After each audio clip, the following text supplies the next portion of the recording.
Mum was right. It was that damn phone. And I think we've all realized this too late. The endless source of dopamine, negative news, and brain rot is just killing our ambition and our creativity and thoughts. Constantly being told the world is ending isn't gonna magically fix it. All the while, companies are profiting off our declining mental health, but we've become too dependent on it to stop. I found that my life was dictated by what was happening to people I didn't even know, and my mood constantly affected by videos I can't even remember. I always struggled to get to sleep, just endlessly doom scrolling until I'd eventually pass out. It became a full time job following the latest updates and trends and drama, and it was beginning to take a toll on me. I couldn't concentrate for more than 10 minutes. Anything with any level of depth or slow burn couldn't hold my attention anymore. All I wanted was quick, loud, and easy to consume content. And somehow it was making me slower, quieter, and mentally dull. I was just in a constant state of dullness, just detached from anything real and emotionally flat. All the energy needed to be human was spent worrying about nothing. I didn't realize it was an addiction, and I think too many of us have it, so it's not stigmatized or frowned upon. It's almost accepted as this point, just a normal part of being human in 2026. I mean, alcohol wasn't officially considered addictive until 1956, but I'm not sure if phones will ever be considered genuinely addictive, or has it already got grips around the world so tight it will never truly let go?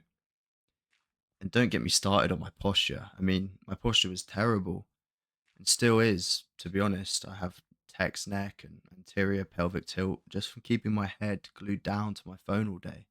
But since sort of being aware of it, it's starting to get a bit better. I decided to delete social media for a while. I'm currently sitting at 3 months. And yes, you could argue this channel is social media, so hypocritical. But when I say quit, I mean I quit consuming social media content. I found I had more free time, slept better, and experienced all the things associated with going analog. But I found it failed to replicate the reason social media became so popular 10 to 15 years ago, and that was keeping in touch with friends and relatives. I found myself completely out of the loop in terms of what my friends and family were up to.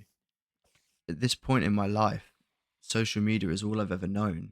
I grew up with it, and without it, I felt completely unplugged from the world, like I was missing out on so much because of it. And I felt like I'd isolated myself from the world. And it felt weird initially.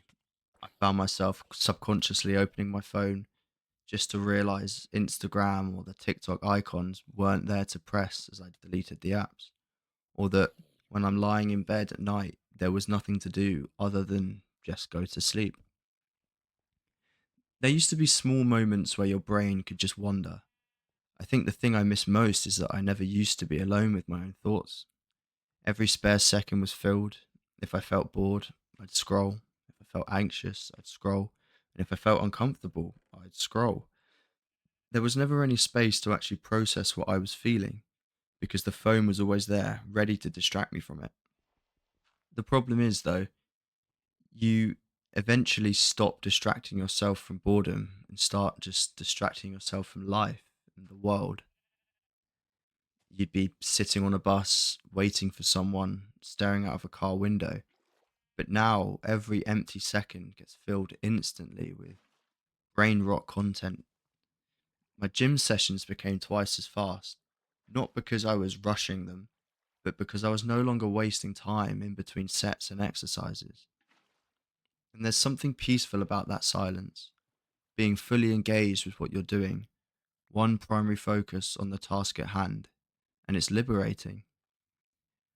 I realized I wasn't actually enjoying things less, I was just interrupting them constantly. A gym session doesn't need entertainment every 30 seconds, just like a walk doesn't need a podcast or waiting for a friend doesn't need a video. Once I stopped breaking everything up with tiny dopamine hits, I found myself enjoying the activity more. And yes, there is a place for this, like a podcast on a walk, for example. But it doesn't need to be the default option every time we find ourselves in these empty spaces. Being more present became less of a chore and more of an experience. You realize life isn't made up of one big thing you do each year or big events. I found it's the small moments in between, and we traded those moments for short bursts of dopamine. Initially, walking and waiting for things felt the weirdest though. I had no idea where to look or what to do with my hands because I'd become so used to using my phone in these empty spaces. After a while, though, it just became natural and I no longer felt awkward. It was interesting looking at everyone else that was just head down in their phones, not realizing what they're missing out on. I started to people watch, not in a creepy way, just seeing what people were doing while I sat, stood, or walked around. And so many people are wired in so much that they don't realize what's going on around them. And I started to notice things I didn't even realize were there, just like flowers and animals, the people that commute and walk the routes I do at the same time. It helped me build connections with those with similar routines to me. I mean, it just little things like saying good morning to the people I walk past at the same time every day. I was no longer away with the fairies in my own world, but open and participating in the real world, and it was so refreshing. But after a while, I realized I didn't need any of that. Suddenly, the world seemed brighter. I started to appreciate the small things, birds chirping in the morning, something that I felt I hadn't heard since being a child. I often found myself very bored, but that boredom became a drive to do something more meaningful, or at least more meaningful than scrolling for a few hours. I'd walk more, read more. Anything with a delayed payoff felt like an achievement tenfold.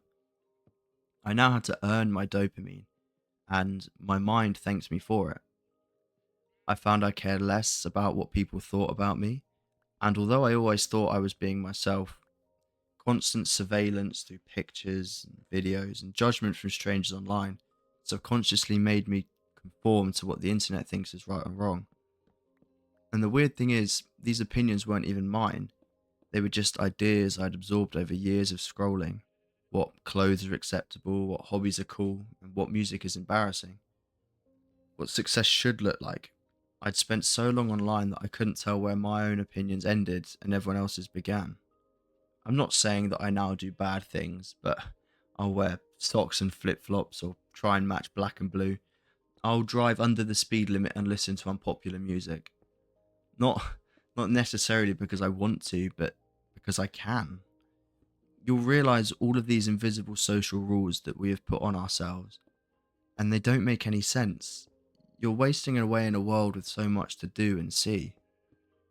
What's the point in risking your life to climb Mount Everest to be able to look down on the whole world when you can see the same view at 3 a.m. lying in your bed?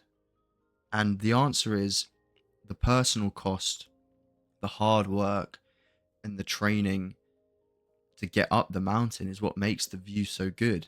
And if anything, I don't think we deserve to see pictures of it for free. At this point, I no longer feel that I'm missing out from not being on social media. After 3 months, I feel that others are missing out on all the other things they could do if they just took a moment and looked up at the world. I thought deleting social media would disconnect me from the world, but it weirdly made me feel a part of it again.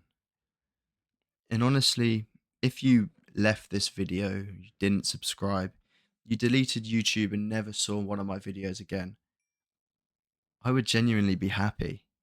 I'd be losing a viewer, but the world would be regaining a human. And to me, that's a worthwhile trade.